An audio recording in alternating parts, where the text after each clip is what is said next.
की खुराक है ना ਉਹਦਾ ਤਾल्लुक ਵਸਾਇਲ ਦੇ ਨਾਲ ਨਹੀਂ ਹੈਗਾ, ਪੈਸੇ ਦੇ ਨਾਲ ਨਹੀਂ ਹੈਗਾ। ਸਾਡੀ खुराक ठीक है या नहीं ठीक, ਅਸੀਂ ਇਹਦਾ ਜ਼ਰਾ ਹਿਸਾਬ ਲਾ ਰਹੇ ਹਾਂ। ਅੱਜ ਕੱਲ ਤਿੰਨ ਤਰ੍ਹਾਂ ਦੇ ਅਸੀਂ ਕਿਹਾ ਖੁਰਾਕਾਂ ਹੁੰਦੀਆਂ ਨੇ, ਤਿੰਨ ਤਰ੍ਹਾਂ ਦੇ ਫੂਡ ਹੁੰਦੇ। ਸਭ ਤੋਂ ਪਹਿਲਾ ਫੂਡ ਜਿਹੜਾ ਅਸੀਂ ਲੱਭਿਆ ਜਾਂ ਅਸੀਂ ਪੜ੍ਹ ਰਹੇ ਹਾਂ ਉਹ ਹੈ ਸਾਤਵਿਕ ਫੂਡ। ਆਕ ਜਾਂ ਫੂਡ ਜਾਂ ਡਾइट ਦੇ ਅੰਦਰ ਇੰਨੀ ਤਾਕਤ ਹੈ ਕਿ ਉਹ ਤੁਹਾਡੀ ਹਰ ਬਿਮਾਰੀ ਨੂੰ ਖਤਮ ਕਰ ਸਕਦੀ। ਹਰ ਬਿਮਾਰੀ ਇੰਨੀ ਤਾਕਤ ਹੈ ਖੁਰਾਕ ਦੇ ਅੰਦਰ।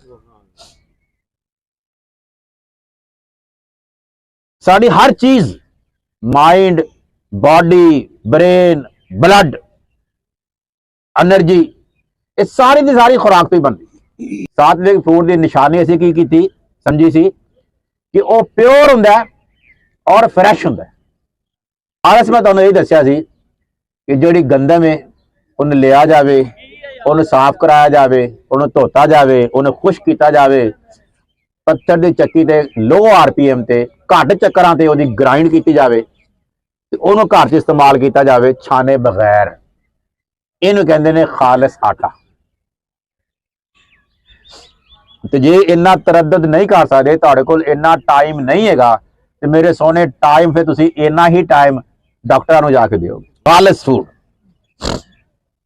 गंदम, जौ, बाजरा, चावल, चावलों नूं कहंदे जिहड़े ब्राउन राइस हुंदे ना, ब्राउन राइस, ये ठीक हुंदे ने। वाइट राइस ठीक नहीं होंगे, सफेद चावल।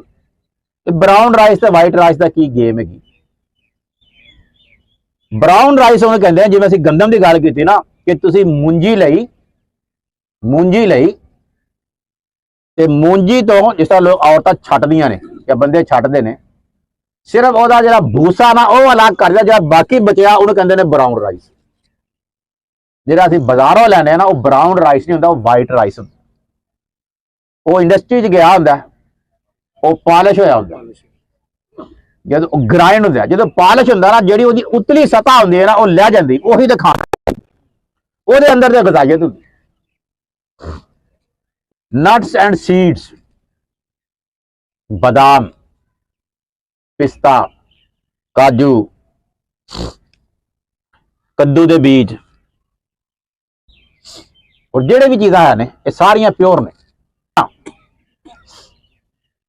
देखो जे ते सब्जियां लाओ ना घर तो क्या ही बात। हल्दी, अदरक, दालचीनी बेहतरीन, इन्हां दा कावा पी लिया करो। खालस सात्विक फूड जिहड़ा पका लिया, सात्विक या प्योर या खालस उदों तक ही है जदों तक वो 3-4 घंटे के अंदर अंदर इस्तेमाल हो जाए। अगर तुसीं उसे फूड नूं दोबारा फ्रिज ते रख लिया, शाम नूं फिर कढ़िया, उन्हें गर्म किया, वो फूड सात्विक ना रहा। साडी सेहत साडियां औरतां दे हत्थ च। 3 टाइम खाना 3 टाइम पकाओ, 2 टाइम खाना तो 2 टाइम पकाओ, उन्ना के पकाओ जिन्ना के खा लो। पकान दे अंदर आयल अमूमन 3 या 4 तरह के आयल रिकमेंड किए गए हैं। सरसों का तेल, गिरी का तेल, देसी घी, जैतून का तेल, ये 4 तेल है, ये ठीक ने। बाकी भी घी ने, जिन्ने भी आयल ने, प्रिजर्वेटिव्स पैंदे ने, खुशबूदार, उन्होंने शेल्फ लाइफ बढ़ाते हैं कि खराब ना हो जाए। दुध जरा लिया ताज़ा वो ठीक है, सात्विक है। डब्बे का दुध सात्विक नहीं का, क्योंकि फ्रैश नहीं रहा। सात्विक फूड की निशानी सर ये वे वो फ्रैश होंदा है और खालस होंदा है, बस। किसी में हैगी है, उन्हें कहते हैं राजसिक फूड। राजसिक, रजस निकलिया, कहते हैं इम्प्योर, ना खालस। उधर सी खालस, इधर है ना खालस, इम्प्योर, राजसिक फूड। राजसिक करदे की ने, ये बॉडी ते माइंड नूं स्टिमुलेट करते हैं, तेजी लैके आते हैं बंदे के अंदर। जिहड़े पहले फूड ने वो इंसान के अंदर ठहराव लैके आते हैं। सात्विक फूड इंसान के अंदर ठहराव लैके आते, इस्तेहकाम लैके आते, सुकून लैके आते हैं। राजसिक फूड जिहड़े चूंकि प्योर जो है, कुदरत प्योर है ना, नेचर प्योर है ना, नेचर च ठहराव है, खूबसूरती है, कामनेस है, सुकून है। लेकिन राजसिक फूड चूंकि इम्प्योर ने, ये जेड़े खाने उहदे अंदर भी इम्प्योरिटी लैके आते। जिन्ने भी मिसालेदार फूड होंगे ना, मिसालेदार फूड जिन्हां च तेज मिर्च मसाले पे होंगे ने, ये सारे राजसिक फूड होंगे। निशानियां याद रख लो। कहते ना हाँ हाँ हाँ जबान से सड़ गई पर चस आ गई, नहीं होता ना जी।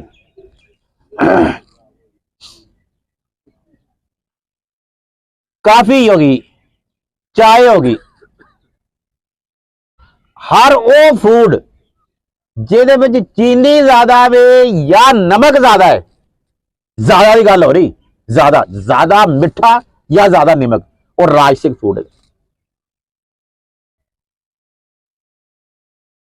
इन्हां तो बचने की कोशिश करनी क्यों सर। शुगरी आइटम जिन्हां च शुगर बहुत, डोनट्स हो गए, बेकरी आइटम्स हो गए, या एक होर राजसिक फूड की निशानी, क्योंकि बहुत ज्यादा लजीज होंदा है, ਉਹਦੀ निशानी है जी लज्जत बड़ी होंगी।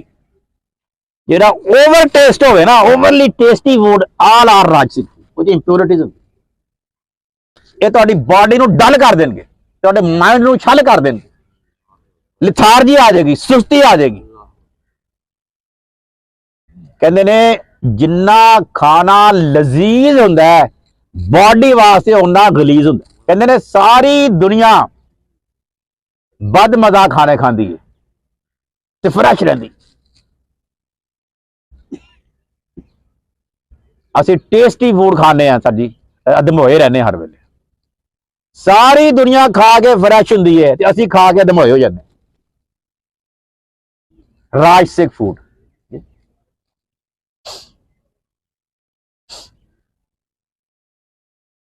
ये साडी बॉडी के अंदर ना इनफ्लेमेशन भी बना देंदे ने, एसिडिटी, तेजाबियत, साडी बॉडी का जी तेजाबियत की मिकदार बढ़ जाती ना, वो इन्हां है जे खाने की वजह तो। एसिडिटी, इनफ्लेमेशन कहते हैं सोजिश, या इनफ्लेमेशन आसान अल्फाज में कहां कि ये साडे आजाद की काम करन दी कारकर्दगी नूं घटा देंदे। साडी आजाद की कैपेसिटी है, वो कम कर सकते हैं इन्ना इन्ना कम, ये उन्होंने कैपेसिटी नूं घटा देंदे ने, उन्होंने इनफ्लेमेशन कहते हैं। इहो जे खाने जिन्ने भी होटलों के खाने ने, जिन्ने भी शादी ब्याहां के खाने ने, सारे राजसिक फूड। घर के खाने जिहड़े ना वो खाओ। अगे चलिए हुण याद रहेगा ना राजसिक फूड। जिन्ने भी खट्टे मिठे होंदे ने खाने, ये भी सारे राजसिक फूड। अगे आ गया जी तामसिक फूड।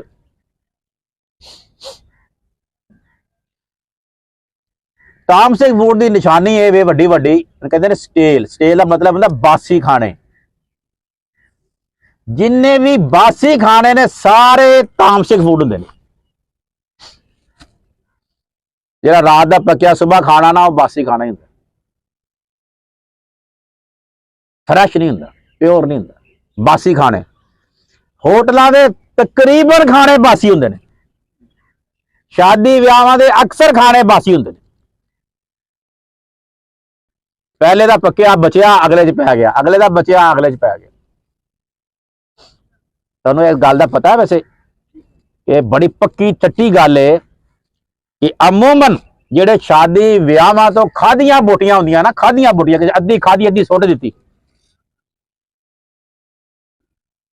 अद्धी खादी अद्धी सुट दी, वो विकदियां ने। पता वो विकदियां ने।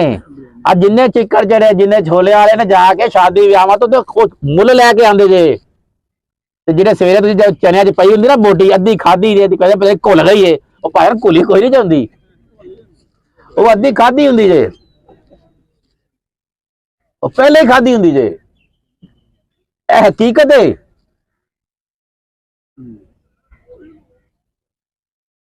सिर्फ अपनी खुराक का ध्यान करो यार, फ्रेश और खालस,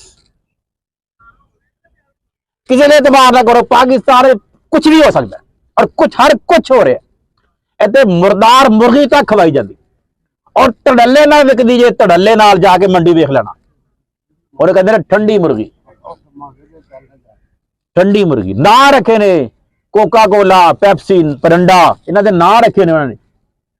ਜਿਹੜੀ ਬਿਮਾਰ ਮੁਰਗੀ ਉਹਦਾ ਕੋਈ ਹੋਰ ਨਾਂ ਆਇਆ, ਕੋਈ ਕਿਸੇ ਨੂੰ ਮਰੰਡਾ ਕਹਿ ਦਿੰਦੇ ਨੇ, ਕਿਸੇ ਨੂੰ ਪੈਪਸੀ ਕਹਿੰਦੇ ਨੇ, ਮਰੀ ਨੂੰ ਠੰਡੀ ਮੁਰਗੀ ਕਹਿੰਦੇ ਨੇ। ਇੰਨੇ ਪੈਕੇਜ ਫੂਡ ਨੇ ਜਿਹੜੇ ਪੈਕ ਹੋ ਕੇ ਤੁਹਾਡੇ ਕੋਲ ਆਉਂਦੇ ਨੇ, ਸਾਰੇ ਤਾਮਸਿਕ ਫੂਡ ਹੈਗੇ।